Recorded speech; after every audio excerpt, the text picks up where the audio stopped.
शरीर को स्थिर करके मन को अंतर्मुखी कर धारणा स्थल पर लगावें।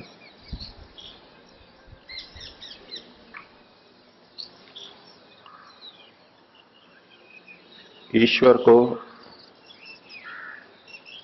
कामना रहित, अविद्या रहित, निष्काम, सर्वज्ञ इस रूप में देखते हुए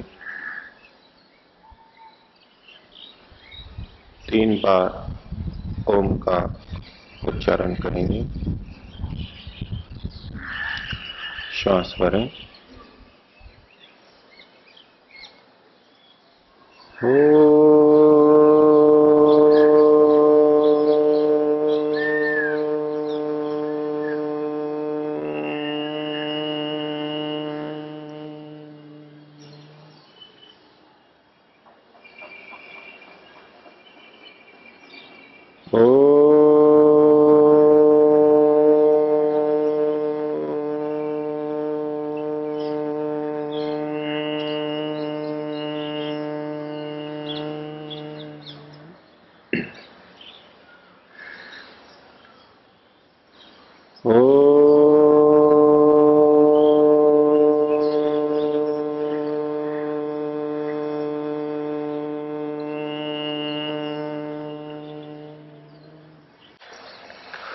समुपस्थित धर्म प्रेमी सज्जनों,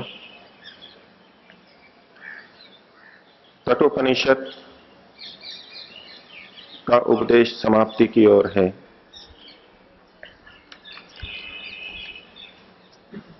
पिछली बार जब हमने इसको पढ़ा, उसमें यमाचार्य ने ये कहा था कि जब मनुष्य के हृदय में स्थित समस्त कामनाएं छूट जाती हैं तो ये अमृतत्व को पा लेता है, अमर हो जाता है, ब्रह्म को पा लेता है। और दूसरी बात कही थी कि हृदय में स्थित जो ग्रंथियां हैं, गांठें हैं, वे जब छिन्न भिन्न हो जाती हैं तो मनुष्य अमृतत्व को पा लेता है, अमर तत्व को पा लेता है। उपसंहार करते हुए ग्रंथ में सारभूत कुछ संकेत यमाचार्य के द्वारा दिए जा रहे हैं। मुक्ति प्राप्ति के लिए सूत्र रूप में विधान उपदेश दिया जा रहा है। 16वें श्लोक में वो अपनी चर्चा को आगे बढ़ाते हुए कहते हैं, शतम चैका च हृदयस्य नाड्यः तासां मूर्धानम अभिनिश्रिता एका। पिछले दोनों श्लोकों में हृदय से संबंधित प्रकरण चल रहा है, अंतःकरण से संबंधित प्रसंग चल रहा है। हृदय में ही कामनाएं आश्रित हैं और हृदय में ही, अंतःकरण में ही ग्रंथियां हैं।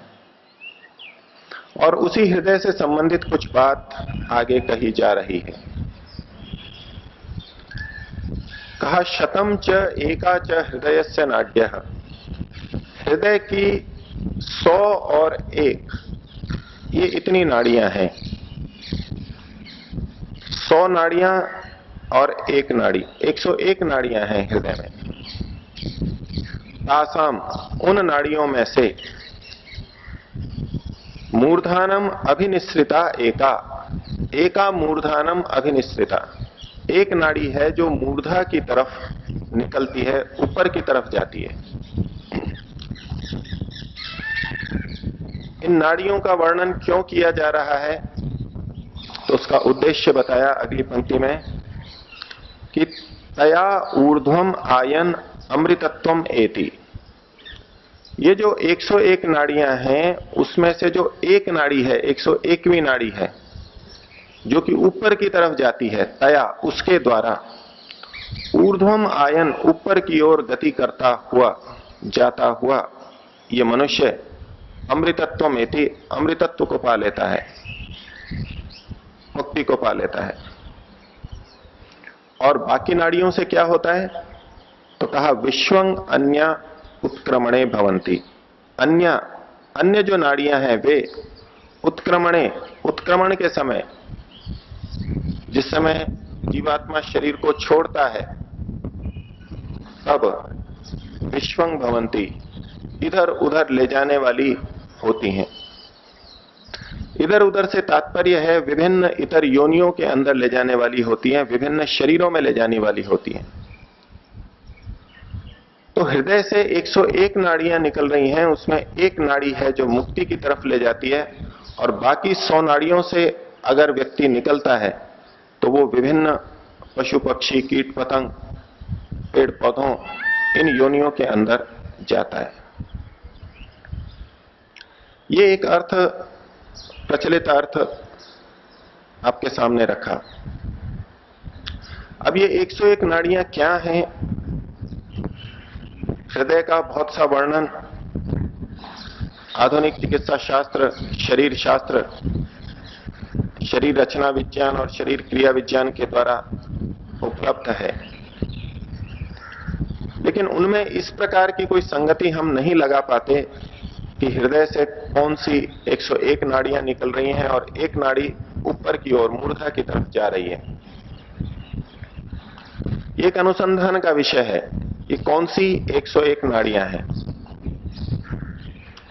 लेकिन इसको अगर हम पिछले प्रसंग से जोड़ के देखें कि हृदय में कामनाओं का रहना और ग्रंथियों का रहना बताते हुए यह श्लोक कहा जा रहा है। तो हृदय यानी अंतःकरण, और नाड़ी का एक अर्थ जो हम सामान्यतः ले लेते हैं, नाली, नाड़ी, जिसमें से कि कोई गति करती है चीज, श्रवण होता है, उसको हम नाड़ी कहते हैं। जैसे कि रक्त की नाड़ी होती है और तंत्रिका तंत्र की भी नाड़ी कही जाती है। नाड़ी शब्द नड़ भ्रंश या अवस्यंदने इस धातु के द्वारा पाणिनि ने बनाया है, जिसमें भ्रंश होता है, स्थानच्युति होती है, एक स्थान से दूसरे स्थान पर गमन होता है, स्रंसन होता है, स्यंदन होता है, श्रवण होता है। नाड़ी शब्द के बहुत सारे अर्थ हैं, उनमें से एक अर्थ है चर्या। कोशकार एक अर्थ करते हैं चर्या, जैसे कि दिनचर्या, रात्रिचर्या, ऋतुचर्या। तो नाड़ी का एक अर्थ है चर्या, और चर्या का मतलब है चरणम, चलना, गति करना। चर धातु के दो अर्थ हैं, एक तो गति अर्थ और एक भक्षण अर्थ, चर गति भक्षणयो। और उस चर धातु से चर्य बना और उससे चर्या बना। तो गमन को चर्या बोलते हैं। दिनचर्या, दिन में जो हम गति करते हैं, गमन करते हैं, वो दिनचर्या है। ऋतुचर्या, ऋतु के अनुरूप जो हम गतिविधि करते हैं, गमन करते हैं, सेवन करते हैं, वो ऋतुचर्या। तो नाड़ी का मतलब चर्या अगर हम लें तो हृदय की 101 नाड़ियां हैं, अंतःकरण की 101 नाड़ियां हैं, अर्थात अंतःकरण की 101 चर्या है, अंतःकरण की 101 गतियां हैं। और उन गतियों में 100 गतियों को एक तरफ रखा और एक गति को एक तरफ रखा। अंतःकरण हमारा दिन भर, जीवन भर किधर किधर जाता रहता है, चलता रहता है। ये 100 और 1 का विभाजन इस रूप में किया गया कि 100 का मतलब है असंख्य, अनेक। मन की अनेक असंख्य गतियां हैं, सैकड़ों गतियां हैं। जब आत्मा अंतःकरण के द्वारा इन मार्गों पर चलता है, हमारा अंतःकरण जब इन 100 चर्याओं की तरफ चलता है, अर्थात सांसारिक विषयों की तरफ चलता है, तब ये चर्या तब ये नाड़ी विश्वं अन्या भवंती, इधर उधर ले जाती हैं, विभिन्न योनियों के अंदर ले जाती हैं, जन्म मरण के चक्र में चलाती रहती हैं। लेकिन अगर हमारी चर्या इस एक तरफ हो जाए, ये दूसरी तरफ है ब्रह्म की तरफ, मुक्ति की तरफ, निष्कामता की तरफ, अगर अंतःकरण की चर्या इस एक तरफ हो जाए तो फिर वो अमृतत्व को पा लेता है, मुक्ति को पा लेता है। तो अब इस दृष्टि से आप इस श्लोक का अर्थ देखेंगे कि हृदय की यानी अंतःकरण की 101 गतियां हैं, चर्याएं हैं, नहीं सैकड़ों एक तरफ और एक तरफ, और उसमें से एक है वो मूर्धानम अभिनिश्रिता एका, एक है जो ऊपर की तरफ ले जाती है, मूर्धा की तरफ ले जाती है। मूर्धा हमारे शरीर में पूजनीय स्थान है, श्रेष्ठ स्थान है। तो हमको जो ऊपर की तरफ ले जाए, मुक्ति की तरफ ले जाए, श्रेष्ठतम स्थिति में ले जाए, वो एक चर्या है अंतःकरण की, केवल एक चर्या है, और जिसको महर्षि दयानंद ने ईश्वर ऐष्णा के नाम से कहा है।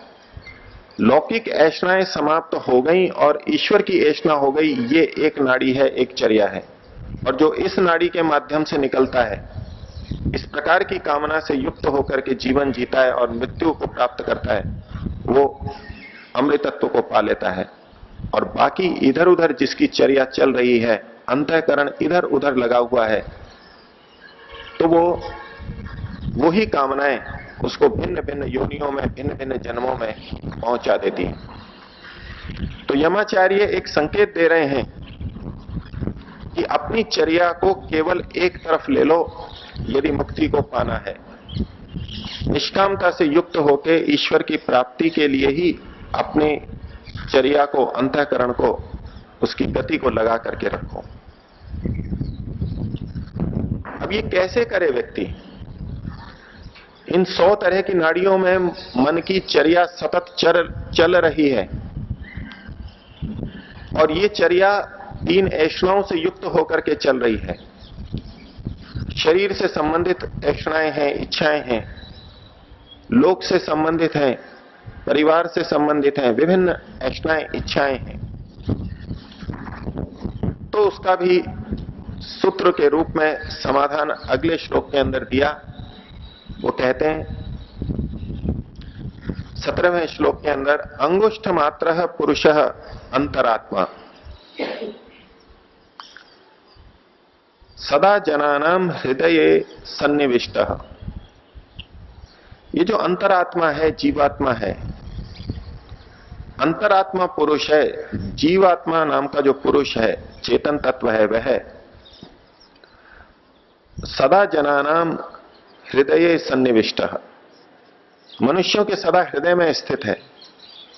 फिर यहां पर हृदय शब्द आ गया है, लगातार हृदय शब्द श्लोकों में चल रहा है। और ये कैसा है अंतरात्मा पुरुष? कहा अंगुष्ठ मात्र, अंगूठे जितना है, अर्थात बहुत छोटा है। अनेक व्यक्ति इस अंगुष्ठ मात्र का मतलब इस रूप में लेते हैं, जैसे अंगूठे का आकार है, इतना बड़ा आकार आत्मा का है। महर्षि का तात्पर्य इस रूप में नहीं है। अगर हम अपने अंगूठे के समान आत्मा का आकार माने तो फिर चींटी, मच्छर आदि के अंदर जो आत्मा है वो उस शरीर में तो आ ही नहीं सकता, उससे बाहर रहेगा। लेकिन वहां भी एक आत्मा है, सूक्ष्म कीटाणु के अंदर भी आत्मा है। तो आत्मा तो बहुत छोटा है, फिर यहां इसको अंगुष्ठ मात्र क्यों कहा गया? तो ये आत्मा अंगुष्ठ मात्र स्थान पर रहता है। हमारे शरीर में एक ऐसा स्थान है जो अंगूठे जैसा छोटा सा है, उस स्थान पर यह आत्मा रहता है। और वो स्थान क्या है? महर्षि दयानंद ने कहा, कंठ के नीचे, दोनों स्तनों के बीच में और उदर से ऊपर। हम अगर अपनी छाती के ऊपर अंगूठे को रख करके बीच में नीचे लाएं तो जिस जगह पर हड्डी समाप्त हो जाती है, एक छोटा सा गड्ढा वहां पर दिखाई देता है, जहां हमको हृदय की धड़कन भी अनुभव में आती है स्पर्श करने से, ये वो अंगुष्ठ मात्र स्थान है, छोटा सा स्थान है, अंगूठे जितना स्थान है, यहां उस आत्मा का निवास है। तो कहा कि ये जो आत्मा सदा मनुष्यों के हृदय में रहता है, अंतरात्मा जीव जो अंगुष्ठ मात्र है। यहां महर्षि ने, यमाचार्य ने सदा शब्द का प्रयोग भी किया है कि सदा जनानाम हृदय सन्निविष्ट है, वो सदा जीवों के इसी हृदय स्थान में रहता है, उसका निश्चित स्थान है, यहीं पर रहता है वो। तो इस आत्मा को क्या करे, उसके लिए आगे फिर विधि उपाय बताया जा रहा है। तम, उस अंतरात्मा को, स्वात शरीरात, अपने शरीर से, प्रवृहेत, पृथक करे, निकाले। ये जो अंगुष्ठ मात्र आत्मा है, इसको अपने शरीर से निकाले। किस तरह से निकाले, उसके लिए एक दृष्टांत, उपमा दी गई। मुंजात इव इशिकाम, मुंजात इव इशिकाम, जैसे मूंज में से उसकी सींक को निकाला जाता है। मूंज का पौधा होता है, घास होती है, जिसमें चारों तरफ उसके पत्ते और खोल होता है, और बीच में एक सींक होती है कठोर, उसके तने जैसी एक सींक होती है। तो जैसे मूंज में से धीरे से सींक को बाहर निकाला जाता है, ऐसे इस शरीर में से आत्मा को बाहर निकाले। उस मूंज के अंदर अगर तेजी से सींक को निकाला जाए तो वो मूंज भी नष्ट हो जाएगी। इसलिए आगे कहा धैर्येण, धैर्य पूर्वक उस सींक को मूंज में से निकाले, धैर्य पूर्वक शरीर में से आत्मा को पृथक निकाले। यमाचार्य का किस ओर संकेत है? यद्यपि आत्मा शरीर के अंदर ही है, लेकिन वो सींक की तरह से इससे चिपका हुआ तो नहीं होता। आत्मा तो निर्लिप्त है, निर्लेप है, मलिनता या प्रकृति का कोई भाग उसके चिपक नहीं सकता, उसके अंदर प्रविष्ट नहीं हो सकता। मूंज के अंदर जो सींक होती है वो उससे चिपकी हुई रहती है, और ध्यान से धीरे से उसको सीधा निकालें तो निकल के आएगी, नहीं तो सींक टूट जाएगी या उसके चारों तरफ का जो खोल है वो टूट जाएगा, विकृत हो जाएगा।